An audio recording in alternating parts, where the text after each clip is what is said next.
Hello, everyone. Thank you so much for joining us. We'll give everyone a second to tune in, but we are so excited that you are here. My name is Stephanie, and I'm with The Novel Neighbor, which you might be visiting us this evening virtually from St. Louis. And so you're familiar with us. We are an independently owned and operated bookstore found in Webster Groves, Missouri. And if you're not from St. Louis, we're so glad that we are able to connect in this way, in a virtual way. So we have a super fun event planned this evening. I've been looking forward to it all week.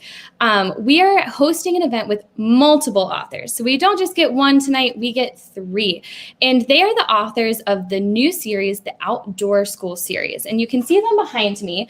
There are 3 different books and guides in the series that we're going to talk about tonight, as well as these little survivor skill packets. So lots of goodies in this series. We are super excited for the authors to join us to talk about it, talk about the journey of creating this, as well as how we can get outside, which what better weather, although I guess today it rained, but we had great weather this week in St. Louis. So I think we'll all be encouraged to get outside. So without further ado, I am going to bring them on to join me.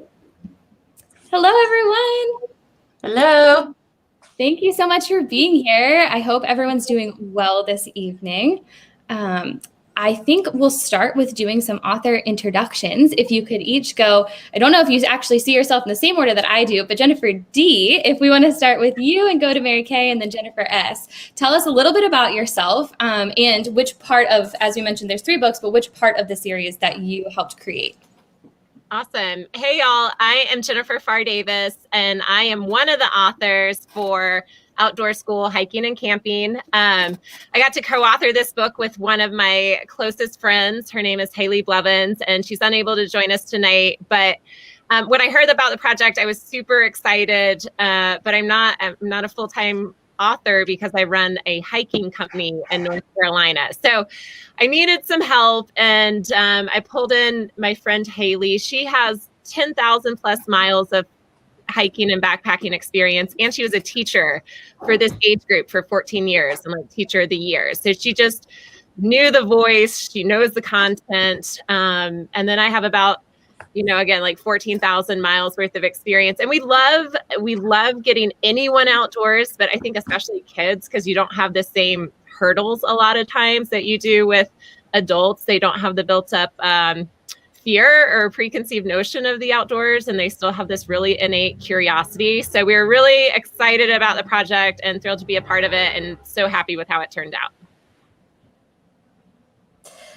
I'm Mary Kay Carson, and I'm a writer and an author, and I wrote the Animal Watching book, and I write a lot of science for kids, and I was a biology major in college, and so that's kind of my expertise that I brought to it. And I think my book was the last to be done of these 3. And so I benefited from everybody else's trial and error, which was nice. And I'm really excited about how the books look. They have a super cool, like retro feel with lots of golden guide, art, and the artist did really beautiful spreads in between. And you can see mine have field guides because there are birds, mammals, amphibians, reptiles, and fish. And so I'm just really excited for kids to be excited about wildlife, because that's a really important thing to me. Yeah. Hi, everybody. I'm Jennifer Swanson. Like Mary Kay, I am an author. I have, 45 books out for kids, mostly about science and STEM. And my background is a little different. I was a chemistry major at the U.S. Naval Academy. But one of the ways I came to this book was I started a science club in my garage when I was 7. And so my whole background was we moved and there was a creek, although I grew up in central Illinois by Peoria, if any of you know where that is. And so we called it a crick.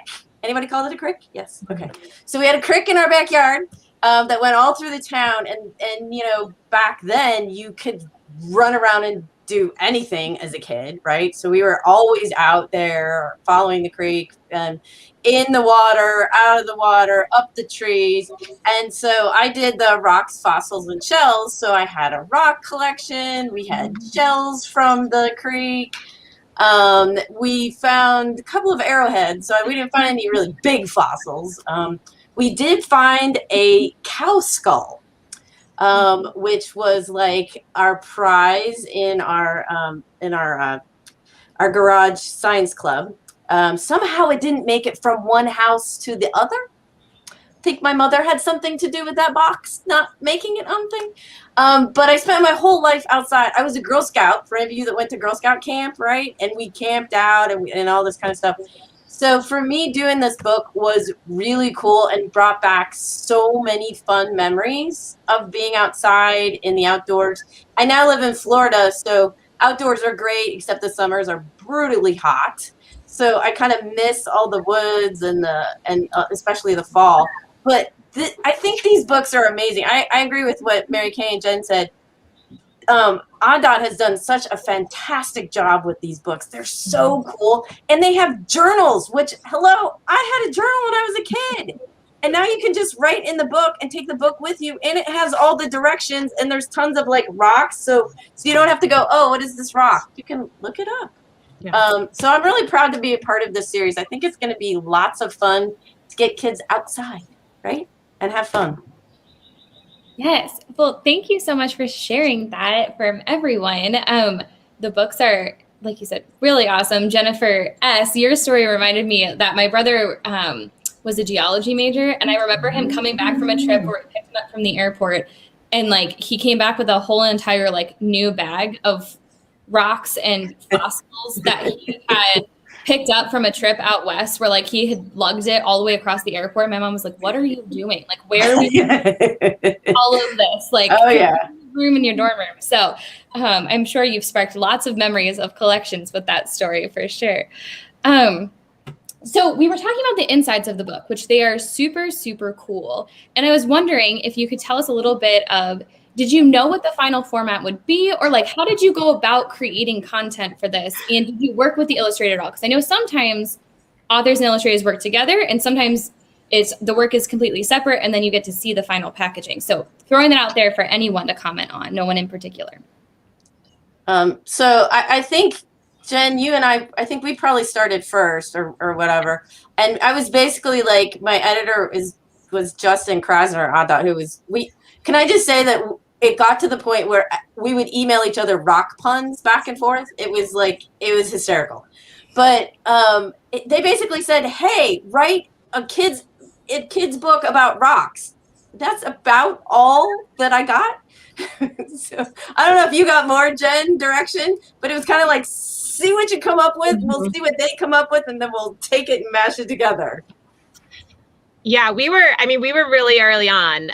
There was just like faith and hope and trust. And some of the writing really depended on illustration. Like I know our navigation chapter, and we're describing the compass, and we're like, sending links to say like the compass needs to look like this. The compass needs to have these features.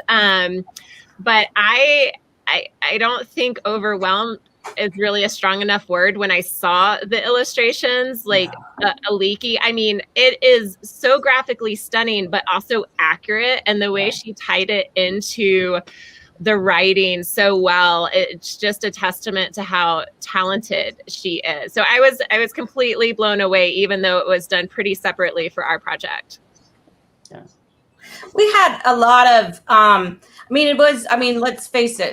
It's a new series, right? So it's a bit of, throwing spaghetti on the wall and seeing what sticks. And, seriously, so we went through a number of sort of big changes in sort of format and how we were going to do it to get to this whole, try it, track it, take it further kind of step. And when I was doing the animal watching book, in the middle, they found out that they had acquired all of Macmillan had acquired all of the art from the old Golden Guide books. Yeah. So instead of, we had started with an illustrator, like even doing all of the field guide pages, which is an enormous task. And so then, we switched over to that. And for a while, it was just like a bunch of little pieces of scanned in art that they had that wasn't labeled because it was from, the old days, right? Yes. And so they would like send me little pieces of scanned art that said, what kind of frog is this? And so it was definitely a process, but it's like they say, you gotta kiss a lot of frogs to find a prince or whatever, Well, and I mean, if I could show this. So this is like the inside spread of how the rock cycle works. So, this is one of the things, because, I'm steeped in science. I'm actually a middle school science teacher too. And so I was like, the science is going to be great. It's going to be correct. And of course, everybody on ONDOT was on board with that. But not only that, but I mean, like, look at the picture, right? It's not a boring rock cycle picture. It is like active and it shows you real stuff. So I was with Jen when they finally showed me the art. I was like, this is cool. Like this is really cool. Good job. Yeah. It was awesome. I mean, and there's a lot of write-in, things for all of our books. And if you can imagine, it's like, putting in blank space to write in, that's not really going to look great, but it does. It does. Like they made writing in areas look great. They really look inviting, and, that's a huge thing for a kid flipping through. It doesn't look like a school worksheet, right? Yeah. It doesn't look like a school worksheet. It looks like something super fun to do. And that's half the battle, I would imagine. I think so. Well, and I think it still comes at such a perfect time of like, not only is it hitting for summer where we know families go outdoors, but I know a lot of our families in St. Louis, and I imagine more across the country, many of us are still doing virtual in some capacity. Maybe it's a hybrid, but I know we have a lot of families we had tons of conversations with parents in the store leading up to this event they were like, I'm just looking for things to do outside. Like we're hearing that. So maybe first of all, I think we need to stress to the audience, like, it is so interactive. These books are so engaging and interactive, right? But what are your recommendations for if it's a parent, or I do see some of our favorite teachers are logging in too, how to use this book to its like max capacity? How would you recommend someone going about that?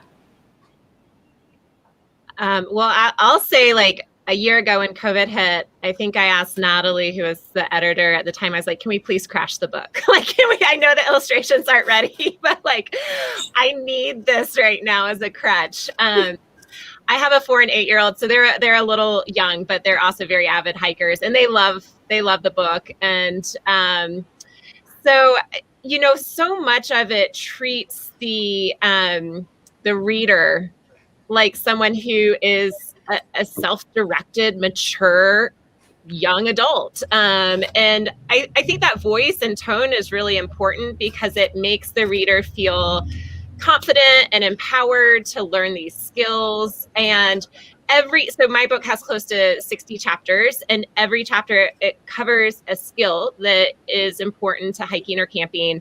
And then right away, there's an outdoor activity. And there's always like, tell your parents, tell someone you're going outside, but then like, here's what you do. We're setting up a bed sheet, like a tarp, like, and so the goal was, we don't want this to be an outdoor book that, kids are reading inside. We want them to feel empowered. We want them to get outside. We want this to be like super interactive, and also have an opportunity for them to provide feedback or write down what they learned or write down field notes or whatever it is. So it is a tool that you can trust them with. It's age appropriate, but it is going to take them to their backyard or to a local park, or they're going to ask you to take them to a trail. And that is the goal. The goal is to get kids outside with our book. Yeah. One thing, I think all of the books, I know we all have sort of introductory chapters, but other than that, I feel like they can be sort of browsable, right? So if if it's the middle of the winter, you probably don't want to spend a lot of time on the amphibians and reptile chapter, because you're not gonna, you know what I'm saying? So like, if you can start with the bird watching, or you can start with the mammal watching, or whatever, and you don't have to learn any of the You know, you don't have to go through the chapters linearly if you don't want to. I don't really, you know, I don't want kids to feel like, well, I can't start it right now because of this, this, and this. It's like, no, you can just sort of dive in and do this and that and finish some of it later. Yeah. I mean, especially that's the problem, you know, with the books that have field guide pages that have places for you to note when you saw stuff, where you saw it, and any notes about it. That's a lifetime journey, right? That's a lifetime journey. You know, I'm married to a bird geek. You know, he has his original like World Book, you know, bird book from when he was in high school, and you know they check off and date the indexes in the back to keep track of when you saw different species. So it's a keepsake that way.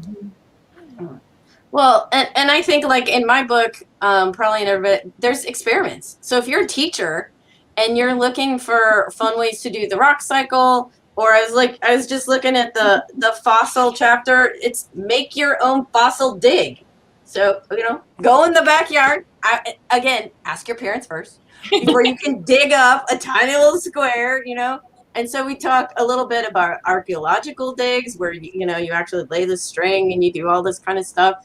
But, you know, there's one where it's like, have your friend dig up some places, put some stuff in there so you can find it, right? And then see if you can find it, and it teaches you all these different things. But there's a lot, you learn about the geologic time scale. I mean, they did this really cool, beautiful picture of the geologic time scale here, you know? So there's lots of stuff, if you're a teacher, that you could use this, that'll fit right into your NGSS standards that you're looking at or whatever. But the experiments are kind of all right there for you. So, you know, you don't have to go out and do it. And you can do it as a classroom, or you can have the kids do it at home and keep the journal and then bring it in and go over it with them. So I think there's, like you said, these are to be used, not just sitting reading inside, right? And they have like cool covers. So hopefully they'll like hold up from the water, you know. Go in the water to get the shells. Ask your parents. Go into the water to get the shells. Caveat to everything this evening for kids watching is ask your parents before you do something. Yes, right? Exactly. But yeah, for anyone else watching, I think we keep holding them up.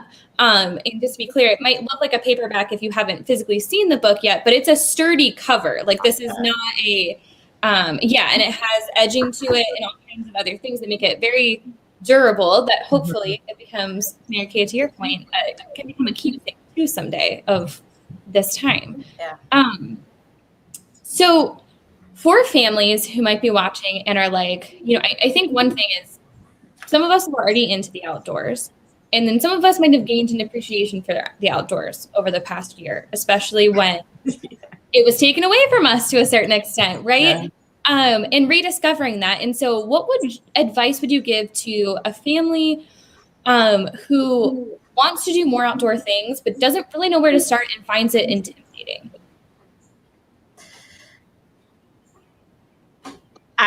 I'll say, Jennifer, as a hiking school teacher, I'm sure you have all kinds of stories to tell.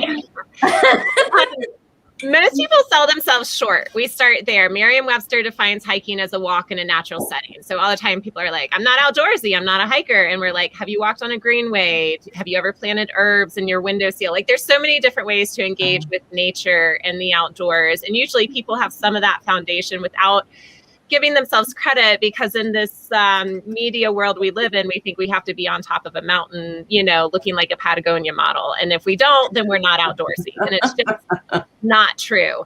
So starting with the basics and saying, like, you know, to be connected to the outdoor, to be in nature, to be a hiker, to be a camper, it doesn't have to be extreme. You can work your way up to epic adventures if you want, but you can also look for rail trails. You can go to your local park. Like all that stuff counts. And the things you see there, you know, you're going to see a lot of the same things you would see in a national forest or a national park. And I think the best place to start is to learn your backyard and get comfortable there. And that, I think, is one thing that I missed in school growing up. And I was not a hiker camper growing up, by the way. I didn't find it until my 20s. And I wish I'd had this book, because for some reason, my brothers were exposed to it through scouts and through camps and other things. And when we talk about accessibility to the outdoors and who it's presented to, I think books, just being in libraries, like if I had had this in middle school, I would have eaten it up, and I would have been so excited, and I would have felt like then I had knowledge and skills and ability, and that I was a part of nature, and that is really, I think, a part of this series is inviting children to see themselves as not disconnected, right? And saying like, you're already there, you already are connected, and here's an opportunity to learn more about it and become more engaged and become more confident outside. So yeah, I think starting small and working your way up, one step at a time, like we say on the trail. And what you said about how that counts, like, doing small things outside counts. I think that's true for, animal watching too. You can just notice the birds walking to the bus, and you can say to kids, wow, we've never seen a bird like that on the ground before. We usually see those in the trees, or just noticing anything like that, just to sort of get kids to start looking 360 degrees around themselves instead of right in front of themselves, which is, how they're trained to be successful in school or whatever. So that's a good point, that you can just even the little things. Well, and rocks, fossils, and shells, it's easy. I mean, you walk 5 feet outside and you could see 5 different kinds of rocks. Yeah. But even if you want to start easy, look at the houses in your neighborhood. What are they made of? Are some made of brick? Are some made of stucco? You could start, with all of the different things. What are the walls made of? Because, some people in some areas have like stone walls. And so what kind of stones are there? I don't know that I would, carry a bucket around, because rocks do get heavy, right? Like, I don't know. Plus, to be honest, there are rules about where you can take rocks and where you can't. So make sure you check out all those rules.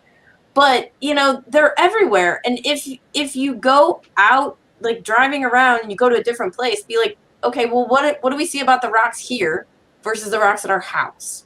And, the thing is they're learning about the world, because rocks move. The rock cycle is circular. And there are rocks at the top of Mount Everest that maybe millions and millions of years ago were at the bottom of the ocean. So they're learning whether they want to or not. But you as a parent can just be like, hey, did you know there's a rock cycle? Right? You just kind of introduce that. Or whatever. I mean, in my house, we talked about nuclear reactors because we're very into engineering, and that's what my husband knew when he was in the Navy. But, rocks work too. Start small and build higher, That hits home. I'm actually from a small town in Pennsylvania that's right by 3 Mile Island. So there you go. You know all about nuclear reactors. Well, and so kind of continuing on this train of thought just a little bit, do you have any advice if something is not just intimidating to us, but downright scary? So like, my mom was always scared of snakes, and it was a big thing she had to overcome to like take us hiking. Or, I have a fear of birds. And so my friend has like helped me learn how to start appreciating them, and reminds me when I'm outside, like, oh, that bird does this and is helping you in this way. So what advice do you have if it's maybe, and kind of from any side, I think it can be from a parent side, or if the child is scared of something, how we can overcome and like appreciate the outdoors and not let it inhibit us from enjoying them? Information is power, right? And so if you can figure out no child's fear is unreasonable, right? They have that fear for some reason. You might not understand it, but they have it for some reason. So if, they're afraid of getting dirty, right? Some kids don't like to be dirty, then you can take an extra set of clothes with you, right? If they're afraid of poison ivy or bugs, right? They can, you can talk about wearing bug spray, or with snakes, they can learn the different kinds, you know what I'm saying? So these books help arm, I feel, kids with information so they don't have to be afraid of those things. And you can kind of problem solve it. What is it that's bothering you, and how can we, work around it? I'm sure you've run into lots of kids that are afraid of things, Jennifer D. Yeah, and I think we always say that fear is natural and it's not necessarily a negative emotion. And when you feel scared of seeing a snake or a bear, that's good. That's your body signaling you to Let out. And Leave. So we try to honor that emotion and not paint it as negative. And fear is something to listen to, and it's a relationship. It's not something we always overcome. It's something we work with. But I also think that middle school is great. I speak with a lot of schools and we work with a lot of multi-age groups with our hiking company. And there's a lot more fear in high school than there is in middle school. Middle school, there's still this swirly energy that they're yeah, sometimes I wish they had more fear. Sometimes I'm no, don't climb the waterfall. Please, no, stay down. So it is there, but learning to listen to that voice and understand why the fear is inside of you is a very powerful life lesson, whether it applies to the outdoors or other situations. So I think teaching kids to really listen to that and understand where it comes from, and then how to work with it to not let it prevent you from doing things that you really want to do is how to approach it. Well, and I'm going to come at it from the adult side, okay? Because as a science teacher and as a children's author, I hear from a lot of parents that they're a little afraid having science conversations with their kids because they feel like they have to have all of the answers. Mm-hmm. If my child asks me, what is that kind of snake, then a lot of people feel the need to explain it or say, well, how does the rock cycle work? And they feel a little intimidated because they can't. Hand them the book. So when I was a kid, and I was that kid who asked my mom all the time, how does this work? How does whatever? I had the World Book Encyclopedias. Come on, Mary Kay, I know you had World Book Encyclopedias. Did you? It was some other brand, right? But I mean, it was encyclopedias, and that's what we read as kids. Thank God we have books like this now, not just encyclopedias. But I say, as because I run into that a lot sometimes with teachers that are a little uncomfortable teaching science because maybe it's not their background. You don't have to know all the answers. I mean, I have a degree in chemistry. I have a master's degree in science education. I teach middle school science. And let me just tell you, some of these kids ask me questions like I would need to have a degree in particle physics to explain. I seriously want to write them back and go, who do you think I am? I don't know. But that's okay, because you give them books like this and you send them to the library and you make them figure out the answer. It's okay if you as a parent or a teacher don't know the answer. And that's it's teaching the kids that they sometimes have to find the answer themselves. Good. That's a good. You hear my little teacher platform there? I love it. Yes, and I think I have a friend that I need to make sure that she sees at least this segment of it, because her son asks her so many questions that she is like, I'll have to get back to you on that one. There you go. You know that answer. So shifting slightly out of that mode and a little bit into just your appreciation of the outdoors, what's something that you've learned in all of your experience that either in science or the outdoors that you think would surprise people? So alligators live in everybody's neighborhood practically down here in Florida. I mean, actually where you find them the most are on golf courses. And some of these gators get to be 10 or 12 feet long and they just leave them there. They don't bother the golfers. The golfers don't bother them. So that might, although we all have a healthy respect of them, right? But that might be something that surprises people who don't live in Florida. Yeah. Yeah, my family moved to Florida and I was very surprised when we were on a golf course. And I was like, shouldn't we be concerned about that? Nope. There was in my mother-in-law's neighborhood, they had a 15-foot gator that lived in the little retention pond behind people's houses. And they would say, don't walk your little dogs there. And I was like, okay, that's a little too far for me. Perhaps this 15-foot gator should be moved. Mary Kay, our animal expert, do it carefully. Yes. I would say with animal watching, because I've always loved wildlife and love to watch wildlife. And I have to say, like, it sounds very geeky, but like some of the most momentous moments of my life have involved wildlife things that I've seen. Seeing the Serengeti, seeing all the animals in the Serengeti all the way to the horizon was just life changing. Just to know that there's a place that animals can still live like that, and such an enormous quantity. They dominate the landscape, right? People don't dominate the landscape; they dominate that landscape, and that's something that human beings are a species that's 200,000 years old, which is nothing compared to even the squirrel that's in your window is, tens of millions of years old as a species. And so that perspective, I would say, is the most important thing that I've learned.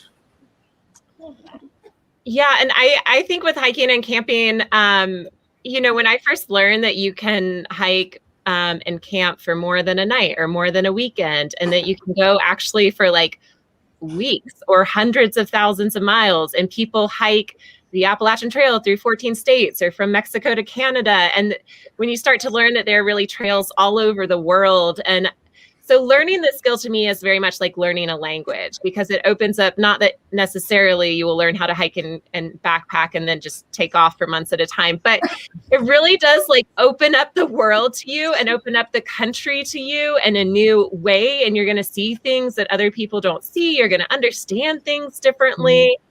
But with that, I will say when I started, I remember I walked on the Appalachian Trail and got in the middle of the forest, and I was like, wow, this is what it must have looked like for the Cherokee, for the Native Americans, like 250, 300 years ago. And one of the biggest surprises for me was realizing no, the landscape has changed so much. And like most of the East Coast has been logged since then. And the forest is second growth, and like learning things like in the past 50 years, we've lost, I think it's 68% of our species. That was released by the World Wildlife Federation or Fund.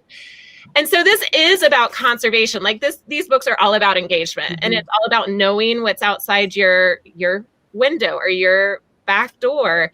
But in that, like having these observation skills and having this knowledge and learning what the land is and what it is not, learning about invasive exotics, it really clues kids into their environment and what is happening. And I think when we think about conservation long-term, if they don't know it, they're not going to feel connected to it, and they're not going to be clued in, and they're not going to be invested in making positive changes long-term. So I think for me, having those big realizations really it changed the course of my life to care about conservation more when I had those realizations, those big moments in the forest. You can't care about what you don't know about, with the Leopold thing about, you can't love what you don't know about. So it's the same idea.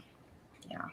Well, and I'm so glad you brought up the topic of conservation, because I think I've seen a lot of messaging this year, and I'm sure it's always been around, but I feel like I've seen it more so. We just celebrated Earth Day. And I feel like the big message that came out on Earth Day was like, we don't just care about the earth on Earth Day. And some people speaking out about how Earth Day is actually not one of their favorite things, that people that you would expect it to be. And that while we can enjoy it, like we should be really expanding this to all year long. So on that topic, what recommendations do you have for people to kind of continue this, especially while it's fresh in the brain? How can we keep this energy going throughout the rest of the year, and not just on, now I'm blanking when last Thursday, the 22nd, it was the 22nd. Well, what I was seeing hashtag a lot was Earth Day every day, so every day you should try and get outside. I know I do. I live luckily in a nice climate that, I go for a walk or a bike ride or a run pretty much every day. I have a gigantic dog that we have to walk all the time. And I'm very appreciative of all of that. And it's like, Jen and Mary Kay both said, is that when you're out there, you you know what it's like. Like I can go to the ocean. The ocean is 5 miles from me, and it's just the most amazing thing for me is to just sit in a chair and watch the ocean go in and out and in and out. And then you think about this and you're just like, this is water that's traveled, hundreds, thousands of miles, whatever. And all the shells that come up and go back and all of these different things that you can do. And you just really, as you sit there, I have a podcast. And so I had Philippe Cousteau, who is a big conservationist on our show, and he challenged all the kids to just go outside and sit quietly. Mm-hmm. This would work for adults too. I mean, kind of, because I was like, this is what I want to do. And just watch and listen. And, his theme was biodiversity, because we're talking about plants, we're talking about animals, we're talking everything you see. But if you just do that, every once in a while, slow your day down and just do that. I think then you become more aware of where you live and what is around you. So that's what I would try. And people don't, I think that you can't pay attention to rocks. You can't do hiking and camping. You can't look at birds and not come to recognize that there are fascinating and powerful systems in the earth that give us air to breathe, water, and soil that allowed us to grow food. And so these natural systems that are, invaluable, allow human beings to live here. And so, it's like the earth can't take care of us unless we take care of it. Right. And these are super powerful systems. People just don't realize, that the air you're breathing and the water and the food is all from these biological systems that depend on all of these species and all of these other processes going on all the time. And how can you not notice it if you're spending time outside? If you do a run that's the same course, and then one day you go by and they're cutting down all the trees and they're doing this and they're doing that, maybe you're going to at least, go to next door and figure out what's going on, so that's, I think, what we also hope to inspire. Just notice what's going on and be interested in it, Yeah, for sure. And I used to really struggle with Earth Day because it's a day where I feel guilty. I feel like it's never enough, because,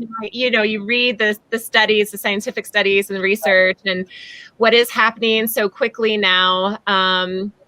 But I also, so the approach that we have is each Earth Day, we try to make one change, like one habit in our lifestyle, because we can't do it all. I don't live off the grid in an organic farm, and I might never, and there's people who are just always going to be better at it than I am, but that doesn't mean you don't try. So you can make really small changes. Like, for example, you might want to one year just say, I'm not going to use any plastic water bottles, or I'm only going to use a reusable water bottle. Like that actually adds up. And I think what happens and the goal of these books is there's no guilt in these books. It's all about engagement. But when you are engaged, what happens is you form this relationship. And for me now as an adult, I love the outdoors. So it's really not even if I'm going to curb, global warming, because I'm not, but it's like, I love the outdoors and it has given me so much, and it has helped my mental health and it has helped my family. And so this is me every year, just anteing up in some way and making some small change, some habit in our life to say, I'm giving back because you have given me so much. So Earth Day is a day where we try to make one lifestyle change each year as a family to try to give back to our environment. I love that. Yeah. I have a friend who is every month they pick something, they build on it. They pick something to focus on, and that has helped them break it down. So I think that's such a manageable strategy that we can all employ. I was wondering, shifting gears again a little bit. So each of you has made a career out of these awesome outdoor things. And so especially for kids watching, how did you go about doing that? Because I think sometimes we get messaging that it's hard to turn these passions or things that some people might consider a hobby into a career. And so what did that look like for you, especially because since we have 3 different people on who have all done that? So yeah, what was that process like? I'm dying to hear what Jennifer Davis has to say.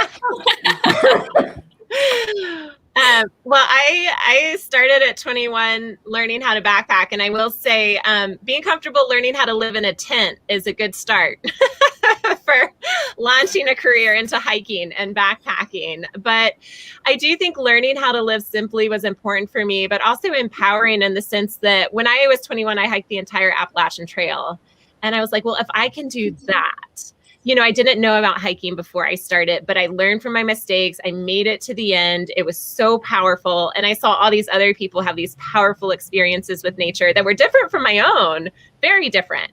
But it just seemed like the trail was giving them what they needed. And so I became really passionate about that and wanted to start my own business and just took the same mindset. I was like, I will start small, I will live simply, I will make mistakes, and I will learn from it. And then I will keep going. And so I have run my own business now this is our 13th year. Wow. And making it through COVID. I mean, I think I always had insecurities and imposter syndromes about being a business owner or a writer or a speaker, all of that. And sort of after getting through the last year, I'm like, nah, like we're still here. Like I made it a really long time as a small business owner. And also that reminder that getting people outdoors now, I mean, last year was so vital to emotional, mental health and well-being. So having that conviction and experience personally, and just wanting to help other people have that connection that's kept me engaged and kept us going as a business that continues to grow, thankfully. That's great. I would encourage kids to know that you don't have to live like everybody else does, or everybody else that, you know, when you're a kid, all you know is who you know and what you're exposed to.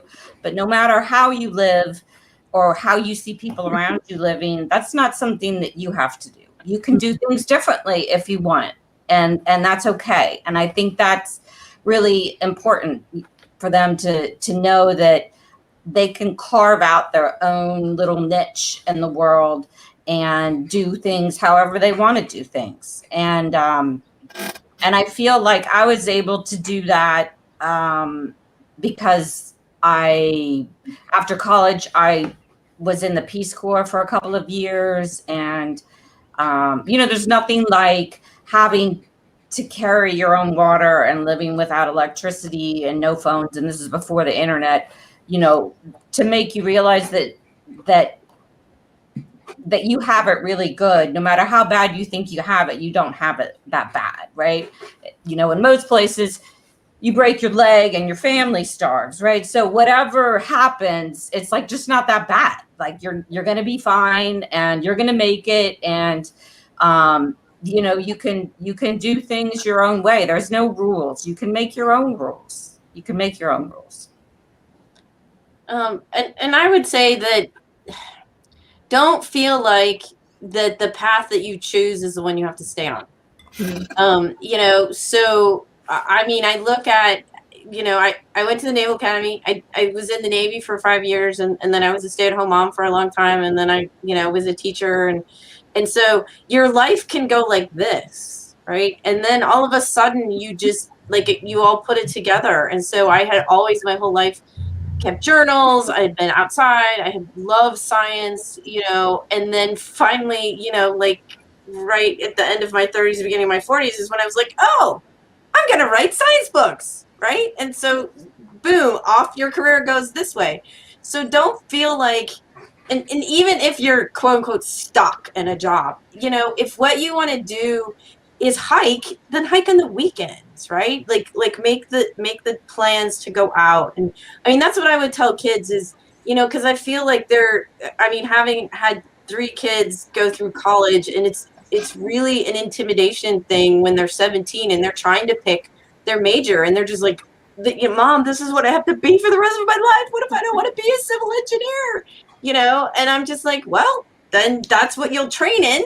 And then when you get out, you'll decide to go do something else, you know? And I think that's one thing we need to tell kids. today, and adults too. This is for the adults, because you are never too old to change your career. We as adults know what the ramifications of that are, but don't feel like you can't follow your passions. Just find a different way to do it. If you like to write, I know so many people that work full-time jobs. Mary Kay, you probably do too. Get up at like 5 a.m. to write their novel, go to work all day, come home, make dinner, put the kids to bed, write another hour, and then boom, do it all over again. So whether it's outside, hiking, camping, being a birder, right? Like do whatever you want and just fit it into where you are.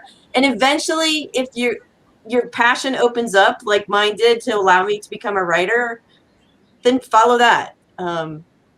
So that's mine. Be whatever you want. Spoken like a true middle school teacher. No, thank you so much for sharing. I think each of you shared such a wisdom nugget there that both adults and kids need to hear, right? So I feel like that's really going to stay with a lot of people after this. Coming back to COVID, have you been incorporating anything from your own books into your lives even more during COVID? Because you started the series, I mean, this was a work in progress long before COVID happened. So how did it impact your past year living with COVID? I don't know if I can say that for myself personally, it's been a giant boon because my husband hasn't worked in a year for COVID because he's a videographer and a photographer and does mostly events, and all of the events, have been conferences and all that have been canceled. And so, he hasn't really worked for a year. And so, he's been a huge help as far as, we go out and look for different birds, and he's, sort of a hobbyist naturalist. So it's been great. Like, we were out today looking at wildflowers and different animals, at 2:00 in the afternoon. So I, whether we'll ever be able to retire, I don't know. But in the short term, it's definitely, that's been great for me.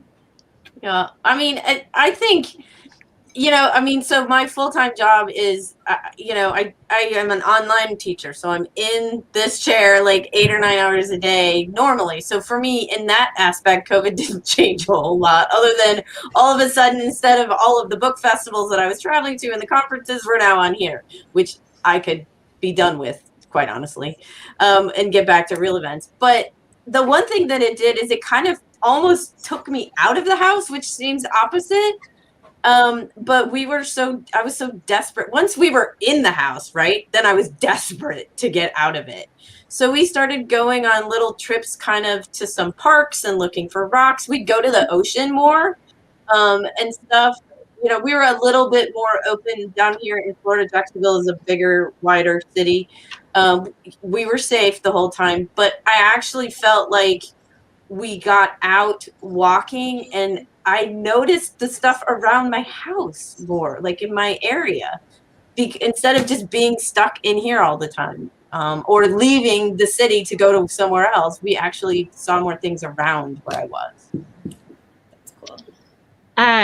Yeah, you realize everyone has very different COVID experiences. Ours was very hard. There were benefits of, like, I think during quarantine, especially when we saw more animals come out, and I think everyone was more observant of what was happening that spring, like just with the progression of what was blooming, and the air quality was cleaner, but it felt like a punch to the gut when they closed public land. Like, we live very urban and we rely on national forest and national park and state forest to get outside. And when they closed that, it just kind of knocked the wind out of us. And we have very high energy children, and we were trying to pivot our small businesses that we own, which were impacted. And then we were trying to teach our children or keep them healthy and engaged. And it stayed that way for 13 months. Like, it was just like a slow drip of we're still trying to pivot business. We are still at home teaching our children. And honestly, it was about 2 months ago, but we wanted to just practice what we preach. Like we have said for, the past 15 years, the messaging is like, get outside, get outside, get outside. The trail gives you what you need. It's good for your mental health. It's good for your physical health. And we were just, I think as a family, as unhealthy as we had ever been. And so we kind of gave up and left our business for a month and left virtual school for a month. And we went on a hiking camping trip to national parks. Like we waited till most of the high-risk individuals could get vaccines who want them. And then we just looked at what was open and we went into the woods. And it just saved us. Like it was medicine, like we got home and just to see our kids laugh in a way that they hadn't laughed, in so long, and to like be really tired and like really engaged in what we're doing and not constantly think about what we're not doing or not what we're missing out on, and getting away from the screens and getting away from the indoors and the walls. And like, it was, it was better than, we've had the vaccine now too, but that healed us. Like the vaccine is protecting us, hopefully, but like that experience of hiking and camping in national parks as a family, that is like what healed us and brought us back to a place of like, I can function as a healthy parent and business owner. And so our kids, we saw it decrease their anxiety. That's all very personal, but I just think it's true. Like we were not created, like if you look at human history, like we have not evolved to be indoors behind screens. And if we really want to feel like we're doing what we're made to do, and what connects us to living things, it involves going outside and being surrounded by living things. So that was our experience. Well, and I'll say I have friends, my kids are older, but I do have to say, to be quite honest, I was like, thank goodness. Because I have friends who had little kids, and my kids, when they were little, they were just like yours. We were always outside. Yeah. We were at the pool. We were, riding bikes, skateboarding, you name it. So I watched a lot of my friends go through that, and many kudos to all of you families who had to do that with little kids, honestly. And it's so hard with teachers. I have lots of teacher friends, and a couple of them, they're just going to go ahead and retire. It's sort of been the nail in the coffin for them. It's been it's just time. So, but I feel like Jennifer, and that like being outside and seeing animals and stuff, it's like the world goes on. Yeah. The squirrels are doing all right. And they're doing better than all right. We have so many squirrels out now. Just, it's like going to the ocean or whatever, that you realize your insignificance in a good way. Like you're not going to ruin the world. You're just not that important, and everything is going on, and, the sun will come up. But that's what we needed. We needed the ocean. We needed the news, and we got it. Like once we heard it, we were like, okay, like, we're going to be good. Yeah, I suspect a lot of families watching are really going to relate to your family's experience. And hopefully and if not, maybe they'll get their own experience soon with that. So as we are wrapping up, we always end with some fun, just kind of like quick fire, rapid fire questions. So no pressure. I promise. They're not like hard hitting questions, but what is your favorite outdoor place? Since we were talking about outdoor school, like if you can go anywhere, this is the place that you want to be? The ocean. I want to be by the ocean. I love the Appalachian Trail. That's my favorite.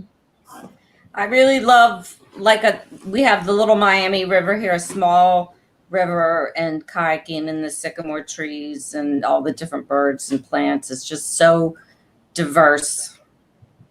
Love that. Favorite animal? Koala bear. Black bear and salamanders. Oh. You got a furry one and a non-furry one. I love that approach. Yeah. Mary Kay, your cat might be upset behind you if you don't say that she's your favorite she's I love her, but I'm eliminating her as a non-native species. I think I would say this is very unsexy, but a woodchuck. I love woodchucks. I love woodchucks, and like they come out in the spring, and the little babies are running around, and they're just, I don't know. I just like them. I like that. This is some good deeper cuts. Okay. Mountains, now a little bit of this or that. Mountains or the ocean, which I'm sorry, Jennifer asked. Obviously, we know you're. I would pick both. Can I pick both? I love, in 2019, I was able to, I grew up in Central Illinois where there's not a lot of mountains. Now I live in Florida for 25 years where everything's flat. But in 2019, I traveled to Geneva, Switzerland. And when we got there, I literally just like stood there in the street. My husband and my daughter are like, come on. And I'm like, they're like, what are you looking at? I'm like, the Alps. Look at the mountains. And they're like, yeah. So, I would just like stare at the sky. So I'll pick both. There's not much I don't like except maybe swamps. There's snakes and gators and swamps. So that rings true. I guess mountains. There's just so much drama, and I love pika. Love pikas. I'm very worried about the pikas with climate change, and just the drama. The sky changes constantly. Even it's very, very dramatic. Yeah, mountains.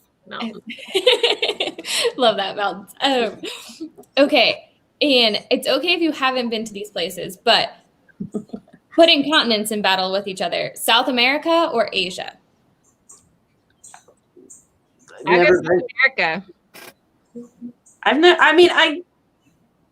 don't know. That's a tough choice. I've never been to either. And I think I'd like to visit both. These are hard for you. This or that or not. Yeah, I'm not. I'm going to say South America just based on the fact that my perception is that there are fewer people. I actually don't really know that. But I'd like to see rainforests, to be quite honest. So I think that, yeah. Well, and that's what I was. Yes, that makes sense. Rainforest, yes. Okay, summer or winter? Summer. I am so over summer. I will take winter.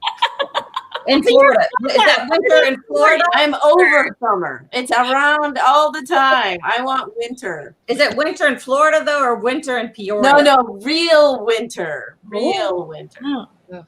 It's there for you whenever you want it. We went to Chicago a couple years ago to visit my daughters. They both went to Northwestern, and it started snowing, like real snow, not just like the little flakes of snow. I was running around like a kid because I hadn't seen it since I was a kid. And my daughters, both who are in college, were like, Mom, if you get on the ground and do a snow angel, we are never speaking to you again. I was like, okay, here's me on the snow. I just like the juxtaposition here. I feel like we have a whole fan of, clearly those of us who have been living in the Midwest or other places that experience all seasons are ready for summer, right? I want my daughter's moving to Maine next week. I was like, we will be up there in the winter. Yeah, that I'm sure it's. Maybe you'll be up there for like a couple days and be like, I'll take my Florida. Well, I didn't say I wanted to live there, right? I want to experience it. I like winter, but I like it for like a month and then I'm finished. Yeah, Jennifer Swanson, if you want a house swap in the winter, I'm down. For that. Okay, last one. And I feel like Jennifer D, this is really going to speak to your language here. Great Smoky Mountains or National Park or Yellowstone National Park? Smokies. Salamander capital of the world.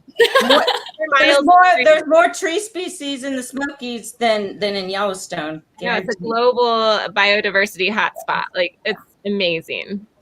So I'll take their advice because I haven't. But I'm gonna say Yellowstone because it's like amazing. When I was there, I saw black bear, grizzly bear, wolves, gray wolves. Wow. And badger. I mean, they have more species of carnivore than any other place, and it was the only place outside of the Serengeti that there were huge herds, huge mixed herds, because there were herds of buffalo, elk, mule deer, and some pronghorn mixed in together. So, I mean, it's really amazing. Yeah, but a lot of winter. Well, I just want to point out that like the Smokies doesn't make you feel relieved when you leave that the ground didn't blow up beneath you. Like I always have that feeling of Yellowstone of like, oh, good, we lived. Like we saw it and we have left and we are still alive. So, well, Jennifer, do you feel like you have two very varying opinions here? What is? I mean, I've probably been through the Smokies because it's been a long time. I've never been to Yellowstone. It's on the list. Like, we had a trip out west planned last year that didn't happen. So I would take either. I like animals. I'm a little concerned about Jennifer D's comment about being safe and being thrilled that you've survived. So I don't know. Okay, it's go. Like, it's crazy. There's a lot of energy under that earth. That's all I gotta say. You're wrong. The bison like grind through their teeth because there's so much volcanic material in the soil. Like as they're eating grass, they're actually grinding, their teeth. I mean, I mean, more people die in Yellowstone from walking where they're not supposed to walk and going through, the crust into the hydrothermal features than animals. We took our son when he was 2 to Yellowstone, and it was so nerve-wracking. Like what a nightmare to take a little kid there. Oh my God. I know. And my arms were so sore because I've never gripped something so tight all day, Yeah. Oh, but we love it. So I think people definitely heard if you have small children, maybe go to the Smokies first, and then work our way up to Yellowstone. And I feel like that was a take away from that. That's like the Grand Canyon. I've been to the Grand. So I mean, you have probably better rock formations in Yellowstone. I'm assuming. Yeah, I bet. Yeah. So. All in which book you're focusing on at the time. Yeah. Well, and I mean, there's more fossils in the out west because it's drier. Because it's hotter and drier. But I don't know. I'd go at this point. I'd go anywhere. Amen. Well, this is the perfect note to end on. Thank you all so much for being here this evening, for creating these awesome books for us to participate in. Just another reminder, I'm going to put it up here for families who are watching or anyone watching. We have signed book plates available for these books. You can purchase the books at this link, or you can give us a call at the store, or send us a DM on social media. We have all kinds of different ways to reach us. But again, thank you all so much for being here. I hope you have a great rest of your evening. Congratulations on creating said books, such amazing books. And yeah, thank you so much. Thanks for having me, Stephanie. Yeah, thanks. And say hi to Hallie. Yes. Our missing author. Yes. We appreciate you, Hallie, even though you couldn't be here tonight. Goodbye, everyone. Bye. Bye.